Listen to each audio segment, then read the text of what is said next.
Hello, welcome to my channel. I'm Melissa.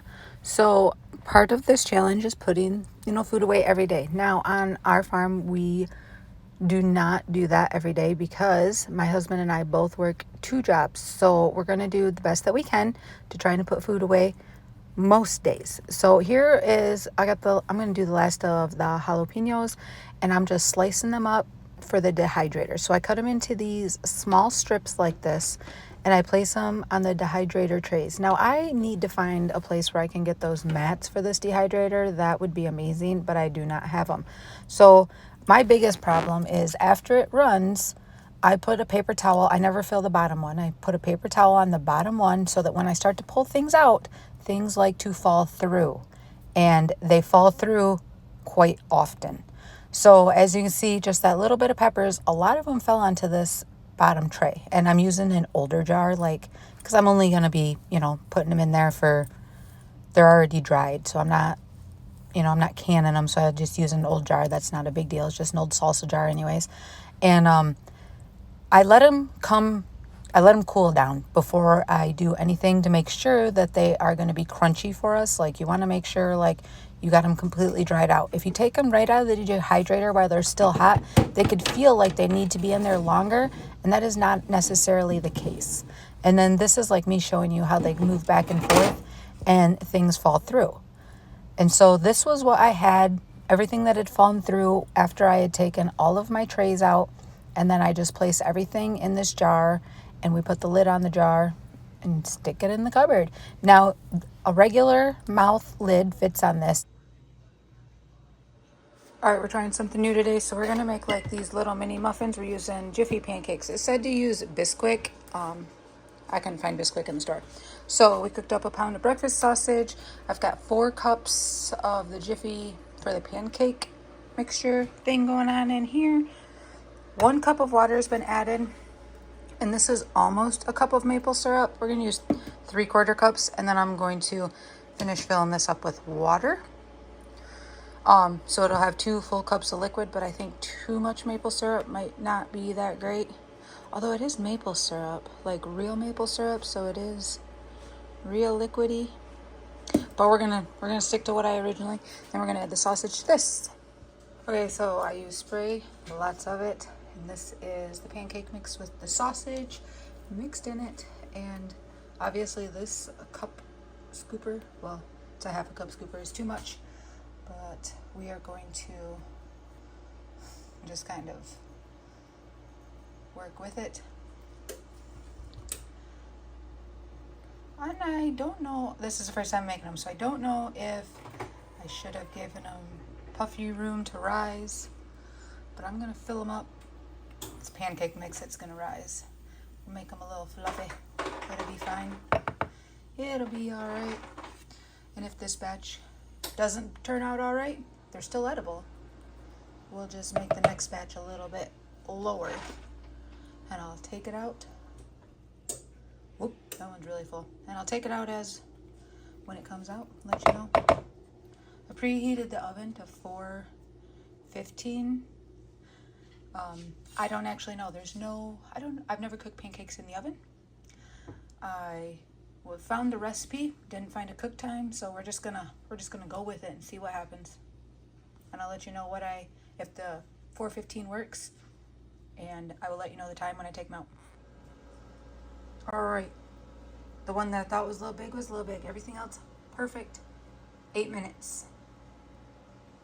So 8 minutes, 375.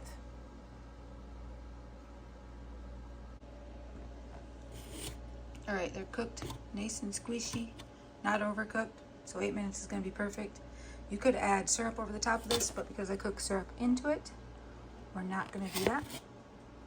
Somebody else might want to, like one of the kids, but I'm not going to. All right, so for the second batch, this was all I got in here.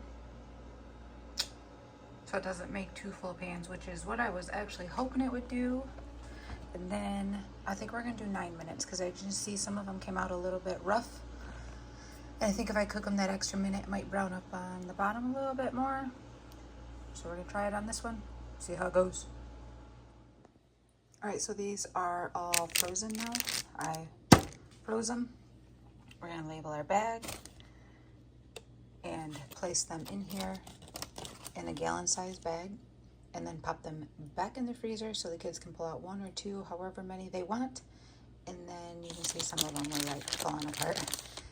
And they can just pop them in the microwave for 30-40 seconds and have themselves a quick filling breakfast. They're just pancakes, sausage, syrup, water. You could add milk if you wanted. I used water. Now, on the third day, we are going to roast some garlic. So I've got a ton of garlic. A lot of this I am going to replant. And then we're also going to make some garlic and honey, like a tincture thing for coughing, sore throats, cold season, whatnot. And so I'm going to cut the stems off. Well, I tried to peel them all first, like get as much of the skin as I can off. The stem does not come out of these hardneck garlics very well. They're pretty hard. A lot of them. So I just decided to leave them on. And I thought, oh, that'll just make it easier. Like, you know, after I cook them, I'll just be able to take them out. So we're just going to focus on getting as much of the outside skin off of these as we can. And then we will be putting them in the oven. So I put them, well, actually here I'm cutting the end off, like the root, and making it so that you can actually get to the garlic. And so this is just me cutting the root part off of it and making it so that it will actually, you know, the oil and everything that you're going to put on it will soak into the garlic. And we're going to cover it. And then I roasted it at 400 degrees. And then this was after it came out. This stuff falls out of these things almost. Like, they're so easy. And I'm going to put them on a sheet pan. And then we're going to pop the sheet pan in the oven so that they're all frozen, separated from each other, and not in a great big clump. All right, so I froze all of the roasted garlic. And now I'm just going to take them off the sheet. And I'm just going to put them in a gallon bag. And I'm going to try and do it rather quickly before they, start to thaw out. And then they will be easier to just go in and grab one. But if you do not pre-freeze them, there is a chance that they will stick together when you put them in the freezer. And then you're going to have to thaw them and then refreeze and then thaw and then refreeze. So if you pre-freeze these, it'll make your life much easier when you go to actually use your roasted garlic.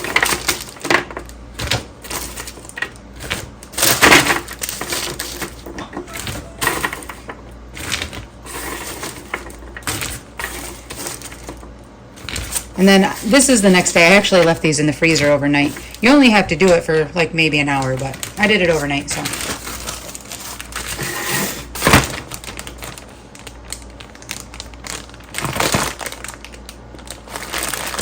And obviously, if I could find bags for the vacuum sealer, I would suggest that. But I'm going to get those labeled. We're going to put them back into the freezer.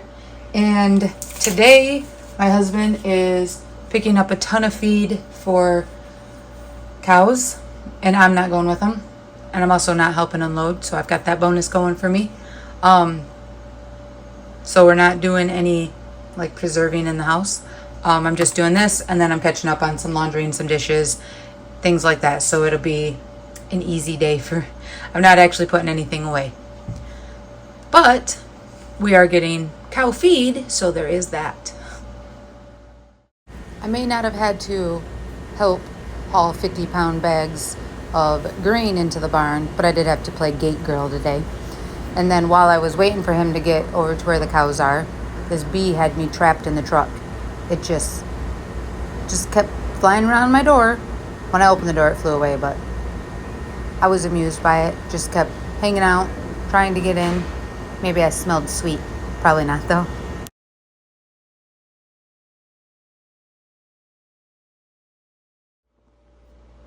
All right, tonight we are doing jam. It's going to be some plum jam. These plums I picked up at an Amish stand. And I thought I didn't have enough blueberries to do a full batch, but I did. So we're going to do 2 different things of jam. tonight we're just going to do the pear ones, and tomorrow I will do the blueberry. But this one here is, it's very liquidy, so I wanted to show you what I do. So I just peel the outside. They've already been rinsed and dried. Like they've just been sitting here since I rinsed them.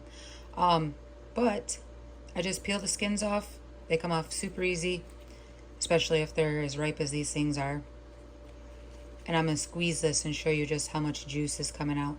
Like you can, it's dripping out right now just from trying to peel this off, being light. Not squeezing it, not trying to be aggressive with it. Not trying to bruise it, you know, but no, really.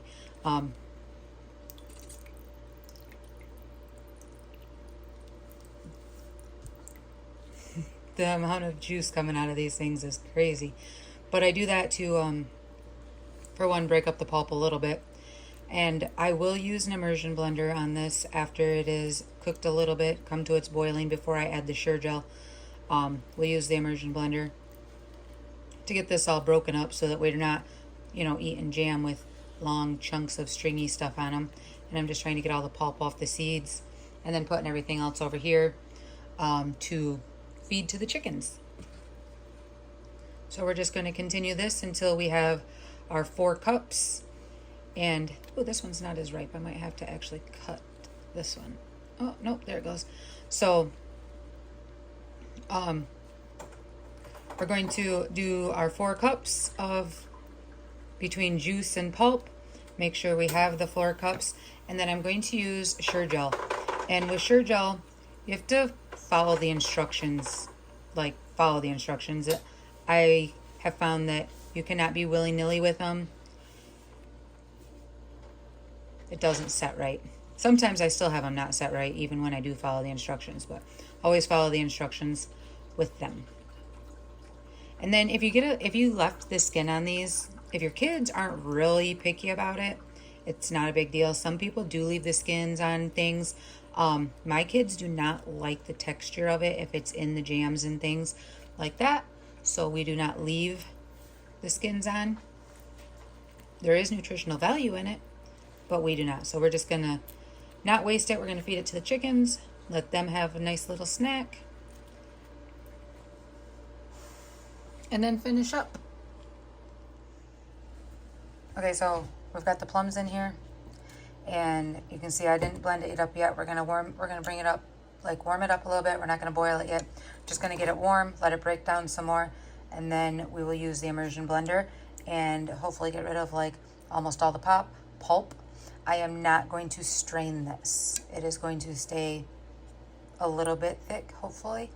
And then we will follow the directions on the Sure-Jell box and water bath can this up. All right, so we got blueberries, and we are going to do a blueberry jam. They're frozen, little freezer burnt. These are last year's blueberries. They are Maine Wild Blueberry from the Maine Wild Blueberry Company. We bought them with the intention of using them in smoothies, things like that. We've used them, we've eaten them, and now they need to get used up because we're having blueberry season here in Michigan. And I'm gonna put some of the Michigan blueberries, because we're in Michigan, why not? And get these used up. And we're just gonna make jam out of them so they don't get wasted. All right, so I didn't get as many of the blueberries as I was hoping. But, you know, it does what it does. But when I did those ones yesterday, they're cooled, but we're gonna take off the rings later. But, so I got 5 of, like, the jam jars, and then I got 3 of, like, these, like, little ones.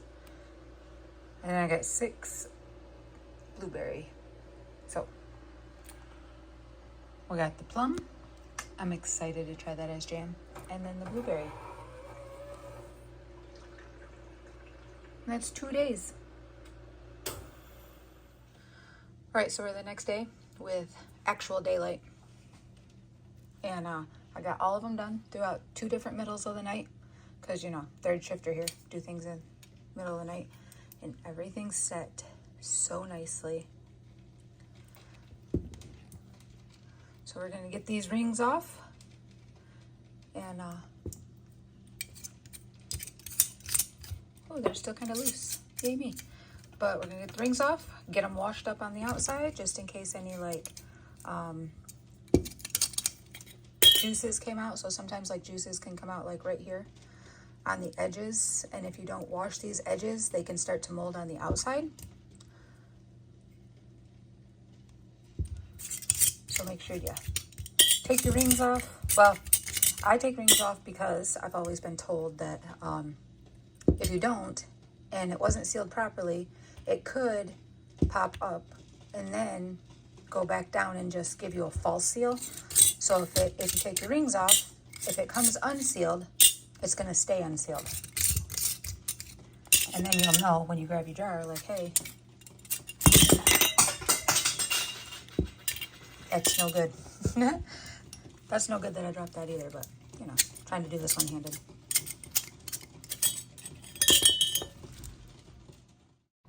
All right, if you like what you're watching, please consider subscribing, liking, sharing, all the good stuff. And hopefully I can get some canning done next week, but I know that I'm going to be working 7 days a week, so I'm not sure if I'll have a video of anything that I'm going to be doing, just because I'm sure I will be tired, because on top of working in a factory 7 days a week, I will also still have to be doing taxes. So have a good rest of your day.